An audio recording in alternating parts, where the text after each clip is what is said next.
Bienvenue and welcome to Château de Belcastel. My name is Heidi Leigh and I am the proprietor of this historic landmark, and I acquired it 16 years ago in 2005. And I'm a galleryist from New York, and I've been invited to take you through and give you a tour.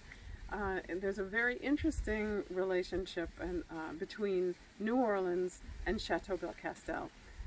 And the Soignac family, and it's really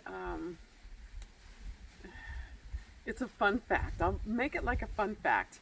So there was this man from Belcastel a long time ago in the 15th century, and it must have been about a girl, nobody really knows, but he was chasing another man around France because he wanted to kill him. So he never caught him, but he found out that this man went to the New World. So there was a relationship between this Soignac here and the king. So the king gave him a job so he could go to the New World to find this guy and kill him. So he went to New Orleans to set up the first French administration. And he never found this guy, but he found a beautiful woman. They were married and they had 17 children, and he built a house for them in New Orleans that today is the Soignac Hotel. There we have it. He was happily ever after with his big family, and now there are thousands of Soignacs in New Orleans. So that's it. Sometimes they come and visit, and it's always a pleasure to have them here. So I hope you come. And today the tour is going to be through the castle. It's going to be focused on the historic architecture of the castle, and I have a couple of things to show you that are really interesting with the Soignac family. And you will also see exhibitions of art and sculpture. There's a lot of information about it on our website, Château de Belcastel. And also on the social media, it's at Château de Belcastel. So if you're curious and you want information about the artist or anything else, please check it out there, because this is going to be a brief tour and there's just not enough time for all of it. So we will start with the beginning. It's a 9th century chateau that, it's an 11th century chateau built on a 9th century chapel.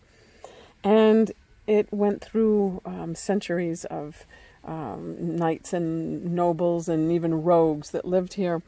The history is very rich. And in 1973, it was a ruin after a woman in the village bought it when it was abandoned for about 100 years.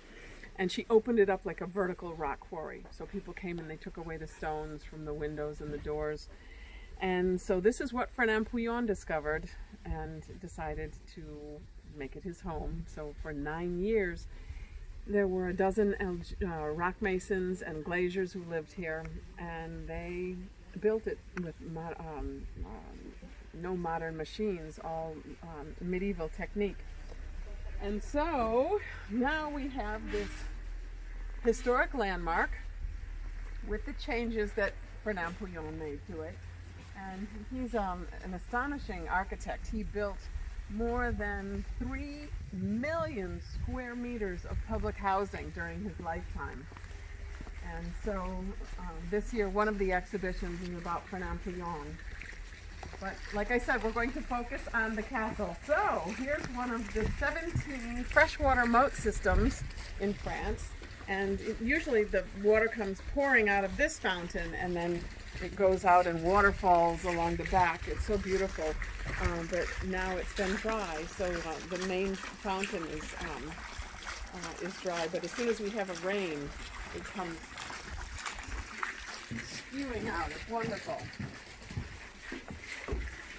So, come in. Now we're in the main courtyard, and we have vernissages and parties and weddings here sometimes. It's fun. There's been concerts and even an opera once. This part of the stone was hewn out, and it was the only place where the horses could turn around if the people of the village and the animals had to come up here to be protected. It would have been the Lord's responsibility to take care of them, and it was an impenetrable fortress. Nobody was ever able to attack it. The defensive architectural benefits of being on a rock and up so high are really formidable. So we're going to go down this 9th century road on this side. No, this is the 9th century side, and that Fernand Pouillon did in the 70s.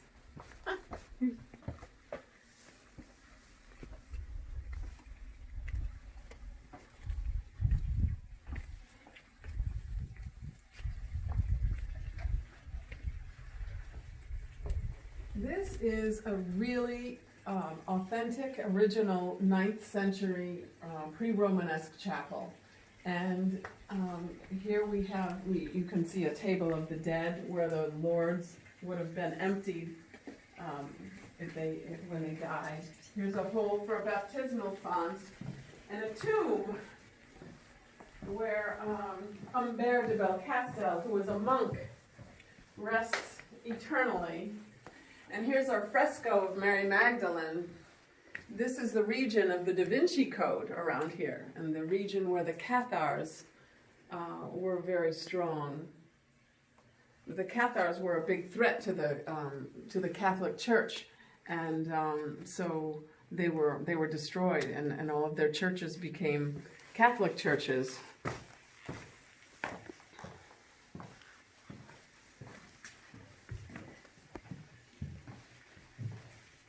Interesting history with the Cathars. It was a Christian religion where men and women were equal, and they were vegetarians, and they didn't listen to. I mean, they read the Bible in French, not in Latin. And here's the 11th century cistern where monks would have lived during the beginning, before the castle was built. And there are holes at the top of the wall where there would have been a support for a false ceiling. And if someone was hiding up there, they could poison the moat and collect fresh rainwater from that vantage. So the moat is just on the other side of that. So now we will enter the castle, and Fernand Pouillon, rebuilt the original entrance, and here's the Sognac coat of arms.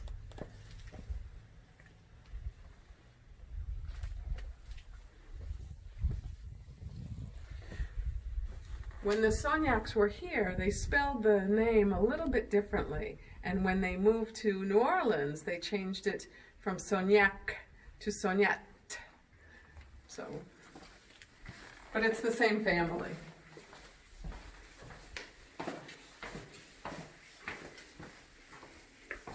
This is the Salle de Garde, the knight's room. It's a wonderful representation of a kind of an architecture that was popular until the 11th century. And then after the 11th century, they didn't do it anymore just because it's too labor intensive.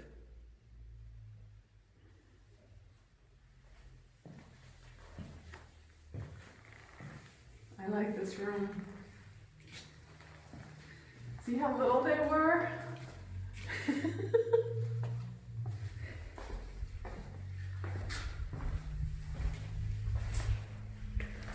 And now we're going to go up into the western courtyard.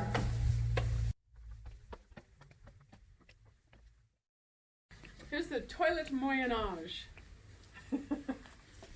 It works it still works.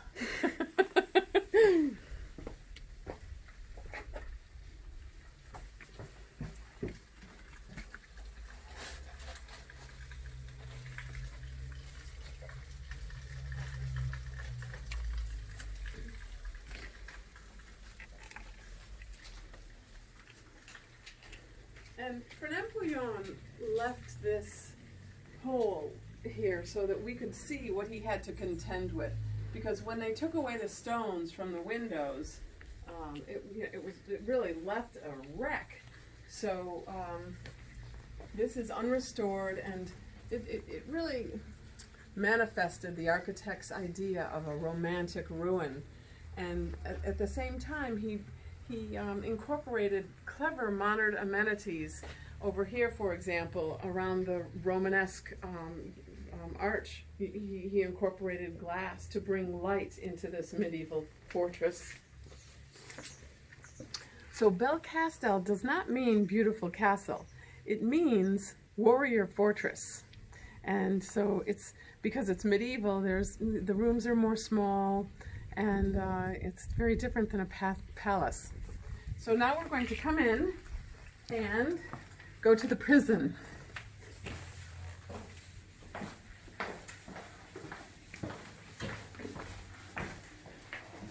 Everybody had one. So now it's a fabulous exhibition space. But in front of this dehumidifier, there's a hole, and it probably would have served as a medieval toilet. Well, certainly. And over here, there are holes in the wall, original ones, where there would have been shackles and a table.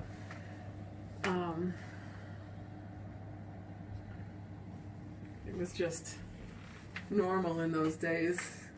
Part of the history of this castle was that for a time there were bandits that came here, and when the crown wanted to use this castle for for his own soldiers, he couldn't get the bandits out. He had to bribe them out.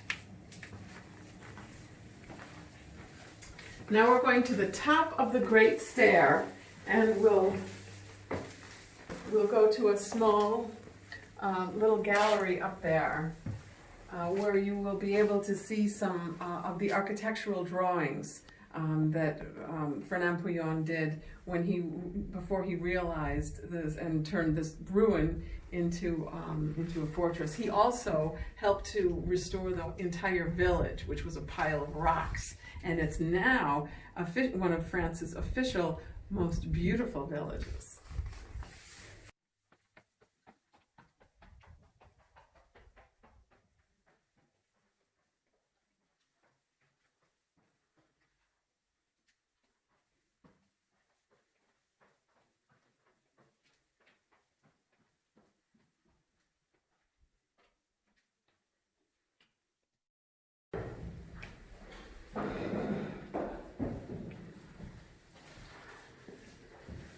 So in this little exhibition space, I have on display these wonderful architectural drawings.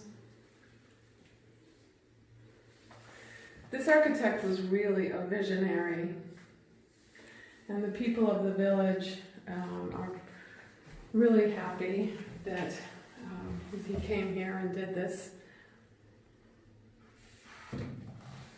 There really was no village, there was nothing happening, everything was just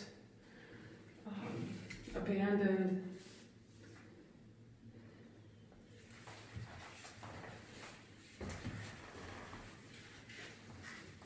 And now it's a very popular place to visit because it's so beautiful and authentic. And there's some wonderful restaurants in the village, and it's super charming. So now we'll go past the dungeon. The dungeon is the word for the keep. So we're already halfway up. So you could see how if an enemy were to approach, it would be pretty terrifying to imagine that you were going to attack it. They never threw boiling oil out of the dungeon because it was just too valuable. And there were some cannonballs that I found on the property when I came here. So somebody tried, but and they're big cannonballs. They're about this big. They're huge.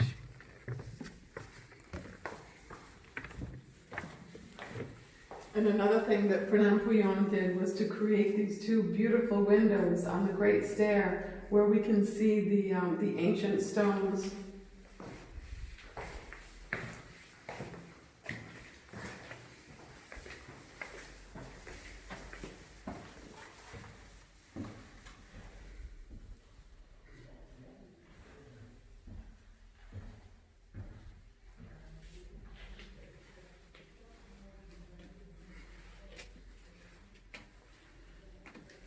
Welcome to the principal gallery.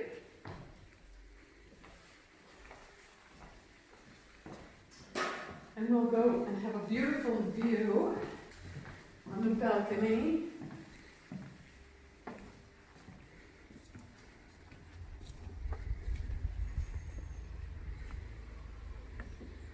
This is where the guests of the chambre d'hôte have breakfast, or sometimes an aperitif.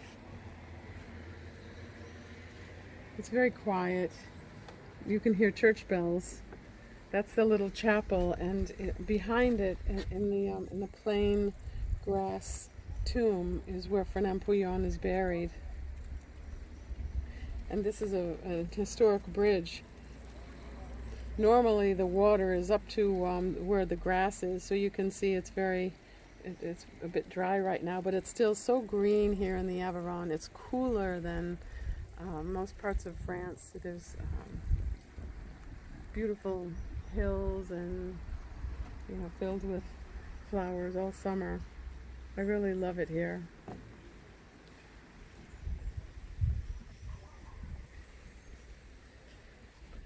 Now we're going down past the chambre d'hôte. Now it's occupied, so we can't go in there, but you can see pictures on the website.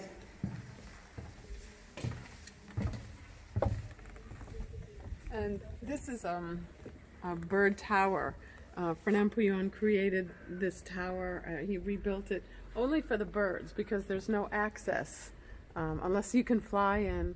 And there's a big white owl and her baby that have been living up there. And the mother's been teaching the baby how to fly. They come out of the tower and land here and poop, and then come back up and then back and forth.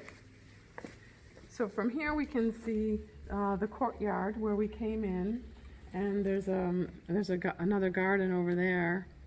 And we're going down now into the 15th century chapel, which you can see is really opened up with light, because of the glass. But again, the medieval shape is mimicked. The architect did this restoration with so much integrity.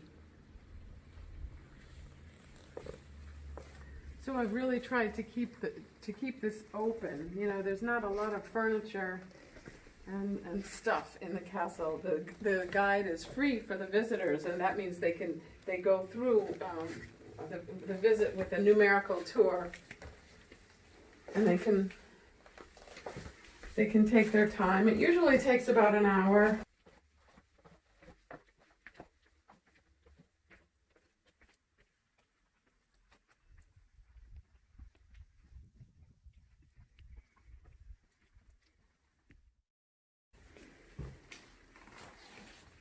So here's the 15th century chapel, because the Lord would have had his own chapel.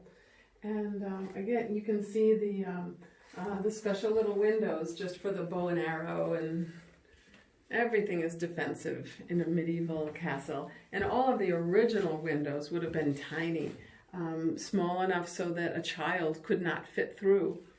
And that's why they call the Middle Ages the Dark Ages. And in the Renaissance time, glass became very popular.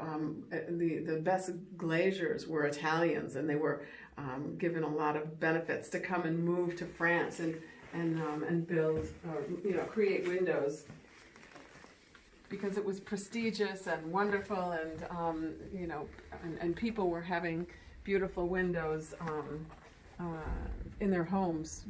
Before that it was only churches. So here is what I call the money shot round window. It's just a lovely view, and that fig tree needs to be pruned. We have very nice figs back there. There's a beautiful swimming pool, and it's private. We keep it private for the suite guests, and I go in there too.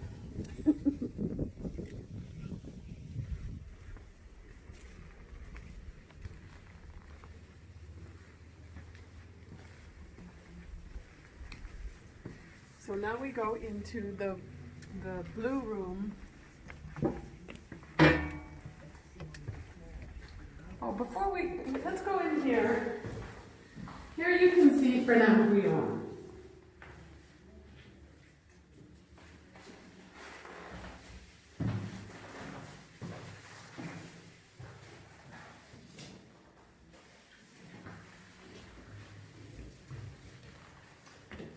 And the blue room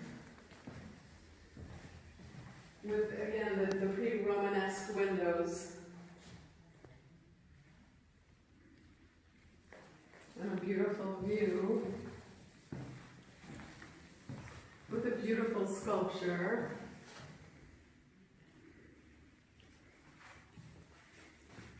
And in here we have a couple of funny things. Most people don't realize that they're so funny, but I'll tell you why they're so funny. The Black Prince is an infamous English Dauphin, the son of the king, and he was invincible in battle.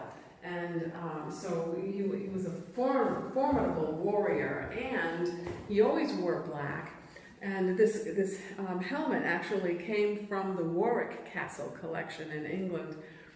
And the reason that this is funny with these two horses is because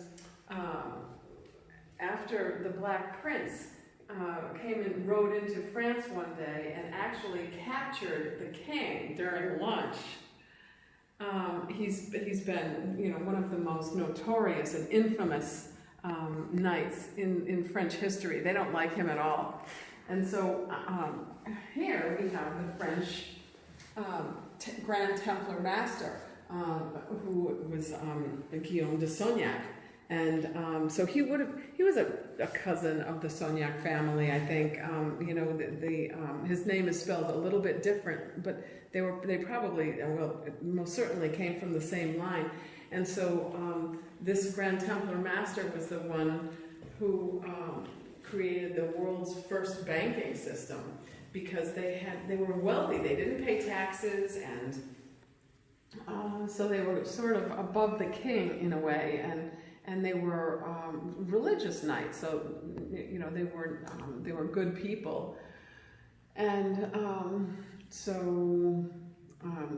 the reason Friday the 13th is a bad luck day is because this is the day when Prince Philippe the Fair and his puppet Pope ambushed all of the Templars. And the Grand Templar Master at that time wasn't even burned alive. He was roasted alive. It was just terrible. But there were 67 ships off of the coast of France, and they disappeared that morning before the ambush. And they turned up certainly as the world's bankers in Switzerland, and the Masons and the founding fathers in the United States. This is the history of the Templars is very interesting. And then here is a picture of Guillaume. It was really difficult to find this, but we found this picture. I have it from one of the Saugnac family members, who is a count and lives outside of Paris. And he also gave this family tree to me, which I'm super happy to have. But it shows that the Saugnac family has roots with Charlemagne and a king of Spain.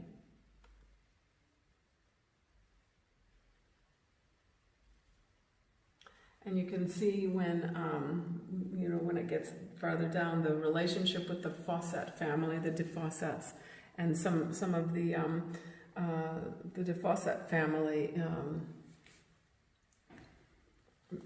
may live in New Orleans. I'm not sure. I'm not positive about that.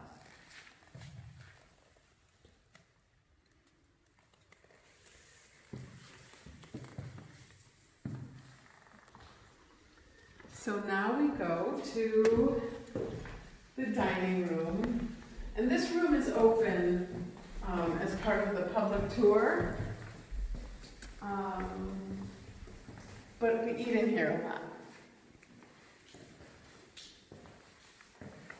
I love this girl with the unicorn. It's a reproduction of a wonderful tapestry that's very mysterious and interesting. And this fireplace is recreated where the original one was, and Fernand Pouillon left this unfinished here on both sides so we could see where the earth was in this room, because there were two great trees growing in this room. And it's a wonderful fireplace, and there's a big rotisserie system that he put in. He liked to cook.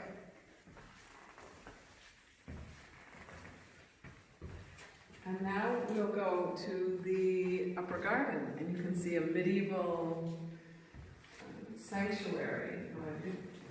People disagree about what it was. Some people think maybe it was for food storage. There were 3 mediums that were here separately, and they all say, oh, there was a woman in there. It would have been much deeper than it is now, but it's cool in there. I've had master classes in there, and it's a really nice place to be all summer because it's very cool. So let's go. Oh, hi. So there's a lovely view up here, and it's interesting. There's someone from the village is doing a little bit of excavation and just unearthing some of the stones that certainly would have been an extension of the chateau. And you have a really good view of the moat, and you can see how clear the water is. It's much deeper on the other side. I think like 6 meters. And on this side it's 4. So this is the small medieval tower. And this entrance is bigger.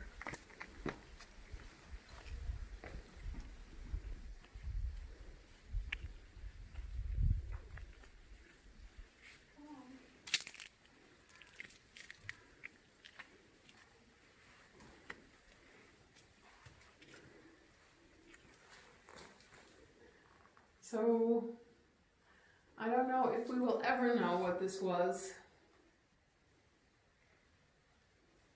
but certainly this would have been the top of it, and it would have been much taller.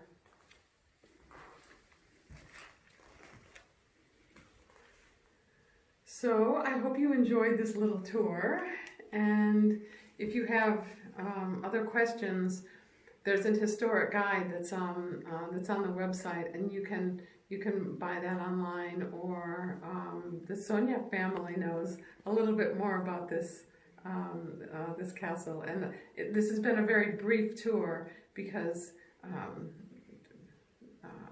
it would have taken more than an hour to give you just the history. So it was kind of off the cuff and spontaneous, and I hope you liked it, and maybe we'll see you here someday. Thank you.